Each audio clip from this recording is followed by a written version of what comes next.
overall cost of acquiring a customer from 5 years ago, it's increased 60%.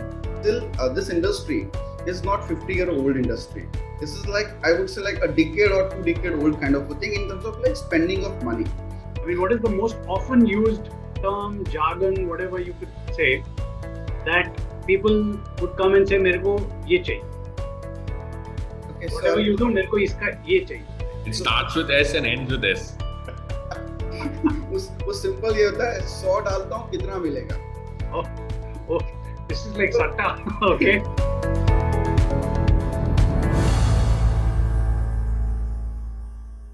Welcome to ET Catalyse, the show on marketing and where we quiz the best brains in marketing. Today, we're going to talk about the intersection of technology and marketing. How technology enables marketing, but at times, technology also poses limitations. With us today, we have Hiren from Vertoz and Prashant from AdLift. Thanks a lot, Hiren and Prashant, for taking time out for this show.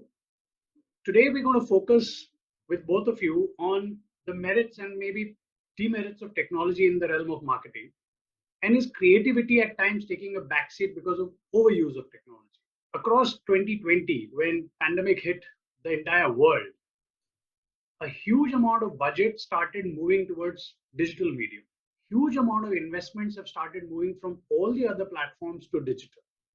So there's no dearth of money. Does digital fraternity, or the adwalas of the digital world, have a roadmap of what's coming ahead in the next 5 years, which they can go and tell the marketeers or showcase them? If you take a step back, right, and you go back, let's say 5, 7, 10 years, which is when digital really started to ramp up. Platforms like Google ramped up their services. Facebook came into being about 7 years ago. Things changed really quickly, right? And as marketers, we need to adapt. So, short answer to, do we have a 5-year roadmap? We don't, because this is one space that changes extremely rapidly.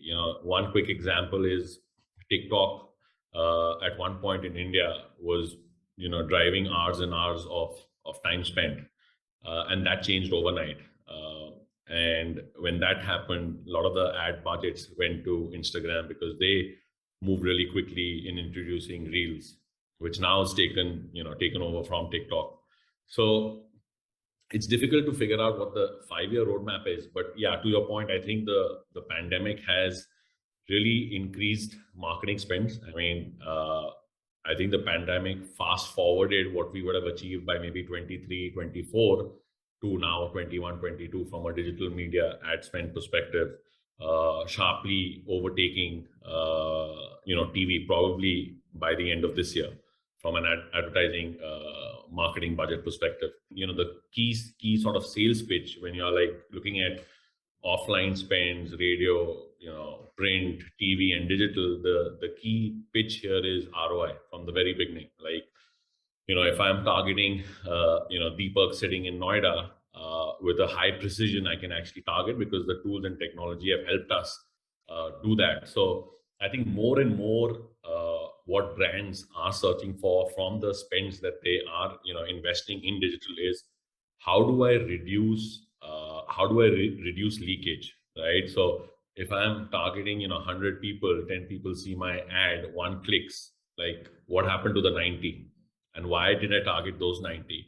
And that's where a lot of technology, such as personalization, automation, AI, all of that feeds in. Today, if I was to really segment, digital marketing channels across, let's say, SEO, paid search, creative, all these have a massive tech stack. I mean, you can't do anything from a paid media perspective or from an SEO perspective without leveraging these technology tools, whether it's Moz, whether it's Ahref, whether it's SEMrush.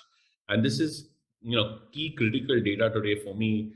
If I'm working with, let's say a Good Earth or a Nicobar, I know, what their competitors are probably spending. And that's actually, extremely helpful information, which we couldn't have got without that tech stack in place. So I think it's more about reducing leakage at this point and, getting maximum ROI through leveraging tools like I just talked about. Hiren, in the realm of investments that the digital fraternity and the digital ad marketers are making, and agencies like you, where do you want to put the next set of big amount of investment to be able to help your clients? See, investment, it's has like another and is called ROI. And ROI is something like, which is only possible when you have something which is the tracking. Okay, the more attribution, more way you're able to track your spend, the more transparency you get, the more better way a marketer can decide. Now, digital is such a platform where you're able to take a decisions overnight and over seconds. Okay, you really don't have to wait a long to change your decisions. You can be so agile and dynamic to use it. So the more technology you use it, the more better way you use the data, the more better way you're able to take a decisions. And the more better way you take a decisions, the way Prashant said, the way we able to restrict on leakages. See, end of the day, every leakages which you're able to save, it's a more ROI you're able to get. And digital is a platform where if you're able to put the whole tracking in a proper way, tracking attributions is in the proper place, you're able to really drive towards a better ROI. But yeah, it is always a trial and error for every marketer, because see, every segment, it is, see, here we are not dealing with a human, we are dealing with something which is inhuman, in other way around, in terms of like people behind the screen. Okay, you really don't know exactly how they're gonna behave. If I have I have a problem with my wife and I got a great deal on a vacation tour, I obviously not gonna click on that. Okay, because I'm not in a mood to buy that.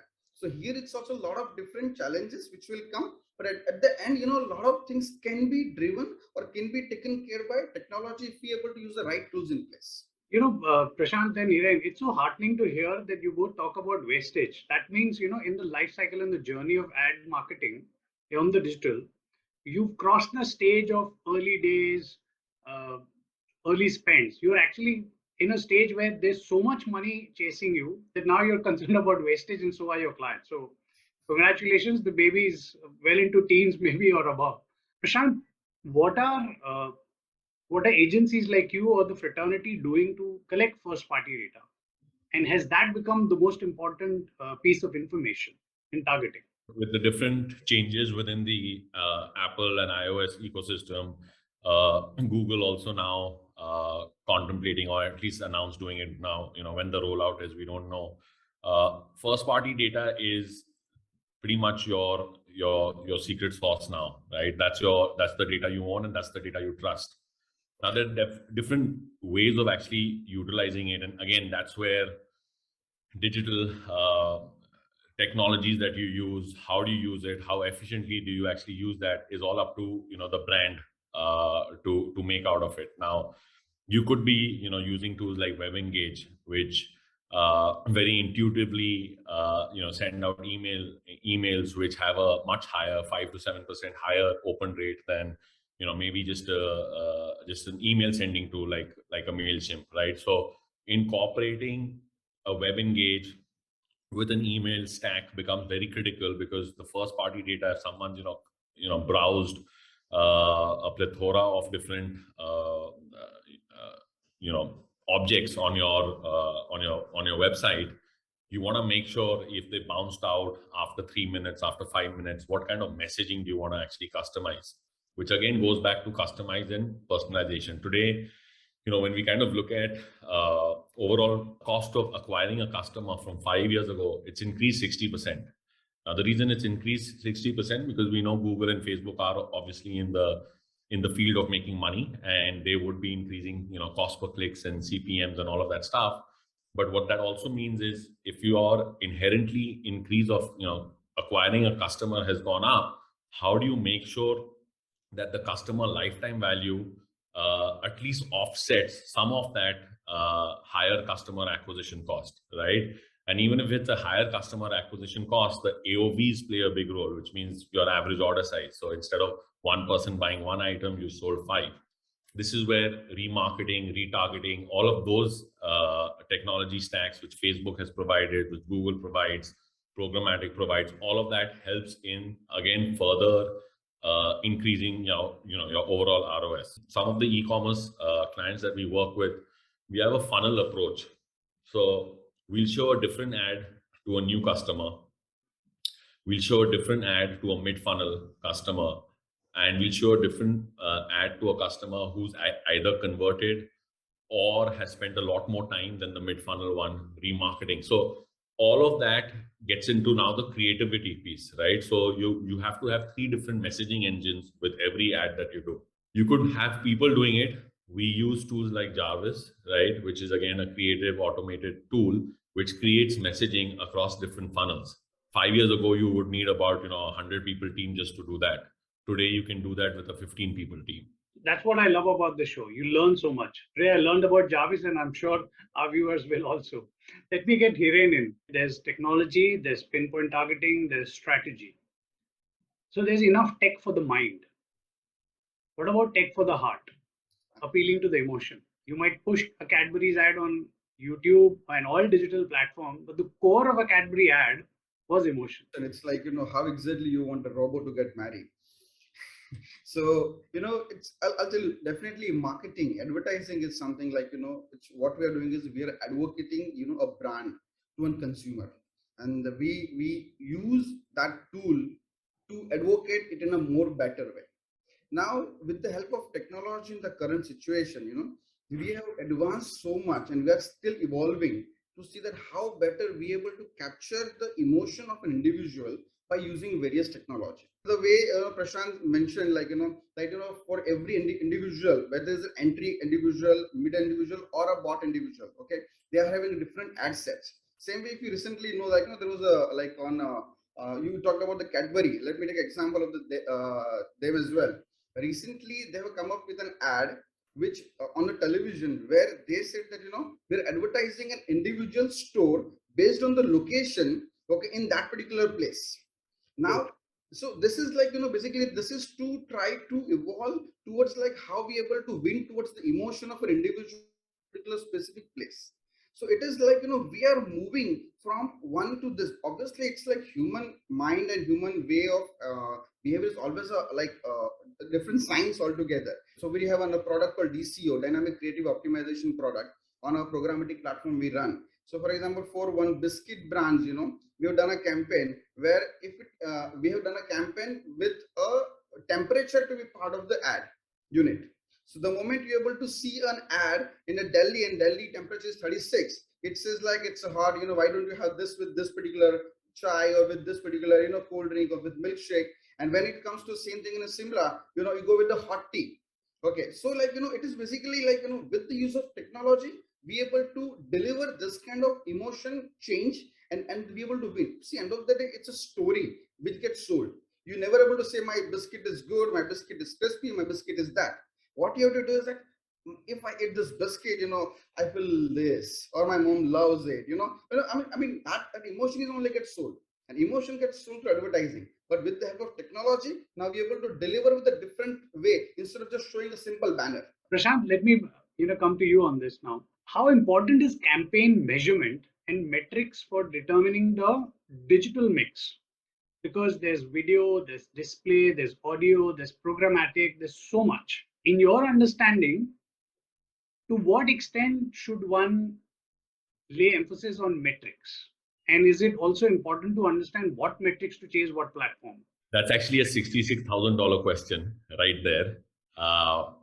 Because, typically what happens is number of brands, and I think that as an agency, that's our job, right? To evangelize what to look at and what to forget and to brush under the carpet, because otherwise, it becomes a plethora of data, and then you kind of get data paralysis where you have all of this, but you can't make a decision. So I think it's extremely critical for any brand or any marketer who's working on a brand to first figure out, what is the key KPI that they want to move before even starting the campaign. So for Google, it could be leveraging YouTube or the display ad network for branding. For Facebook, it could be lead gen, right? Or it could be sales, direct sales. For Instagram, it could just be increasing reach, like organic reach and engagement, and then leveraging influencers to further that up. Now, each of the KPIs across each platform could also be the same, which is fine.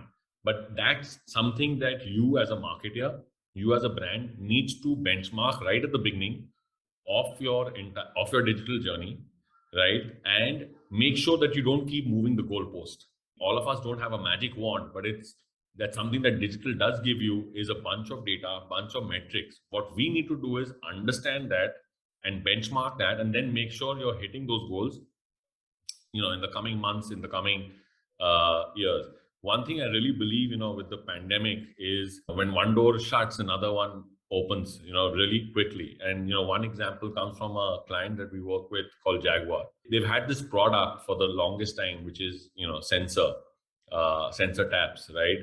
Now, with COVID hitting, everyone was extremely sensitive of going to, lose public toilets. Offices were doing a bunch of different things. And this is when this opportunity came up that everyone wants a touch-free, experience. And this is a product that wasn't invented like at this time. It's been around for the last, 10, 15 years. So we did a very interesting ad campaign called Sensor and Sensibility, which was targeting, interior designers. Then we also leveraged income data on top of that, because this is something which higher income person in or probability would actually go after. Now, KPI associated with a campaign like this was basically views and calls. Like, more people should see the ad, and then more people should call up the Jaguar showrooms which are next to them, inquiring, filling in. So those were the two core KPIs. One was an offline KPI, one was an online KPI. So sometimes you have to marry both together, where your offline campaigns, and this goes back to what you mentioned, Deepak, where a lot of the offline monies came into digital, but then for brick and mortar, at the end of the day, offline sales was key too. So how did digital actually make that happen was an example that I wanted to share with everyone. In your experience, and I'll start with you, Hiren, in your experience, when you talk to clients, which metric matters the most to the client? I mean, what is the most often used term, jargon, whatever you could say, that people would come and say, "मेरे को ये चाहिए." Okay, whatever you do, मेरे को इसका ये चाहिए. It starts with S and ends with S. वो सिंपल ये होता है, 100 डालता हूँ कितना मिलेगा. Oh, this is like satta. Okay. So this is I'll tell you a very simple thing that we are still this industry is not 50-year-old industry. This is like, I would say, like a decade or 2-decade old kind of a thing in terms of like spending of money.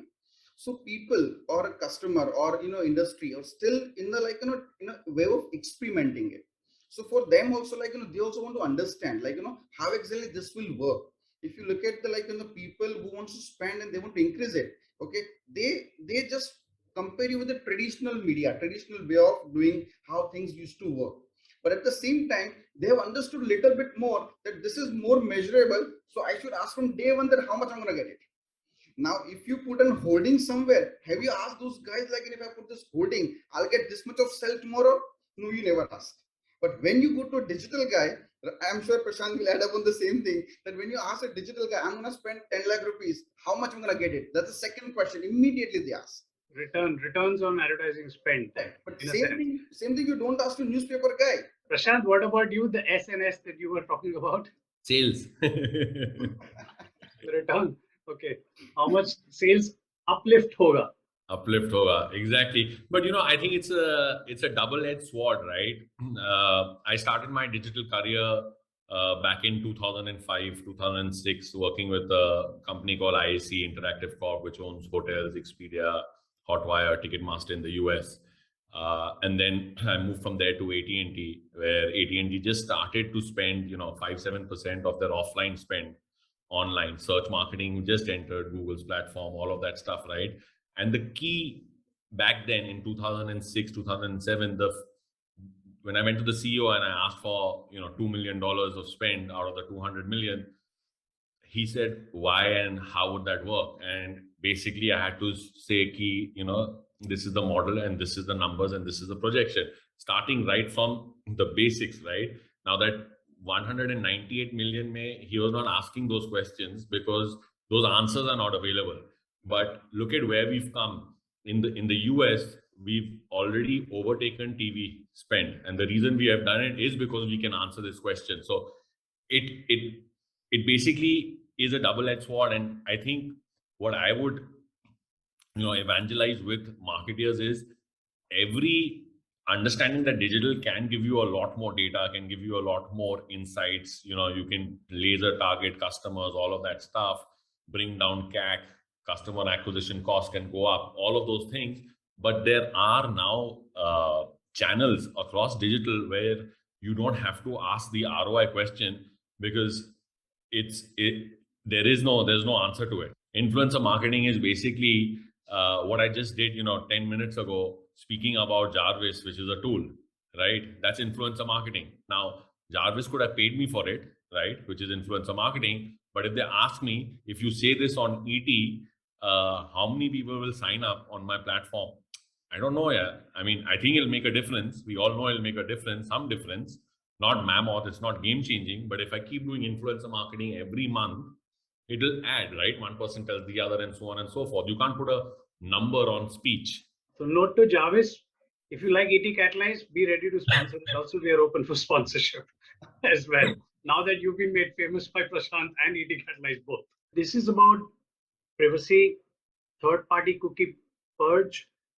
Google was supposed to do it. Now I hear that it's going to be delayed further for 2 more years. It's rich information through third-party cookie that you know so much about it. But then there are privacy purists. Apple has already taken the step and said, you can switch off the apps that are following you.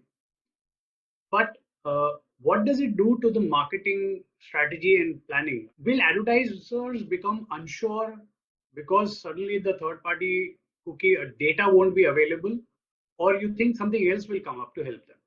First party data is basically the holy grail ahead. The holy grail, right? Now there are third party data providers who, in all of this, Apple, Google, have been shafted, right?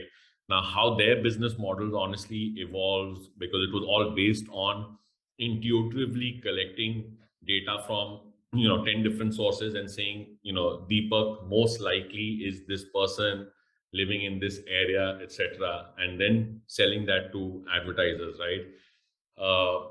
That's going away. Is going away fast. But has that negatively impacted advertisers? We actually haven't seen that.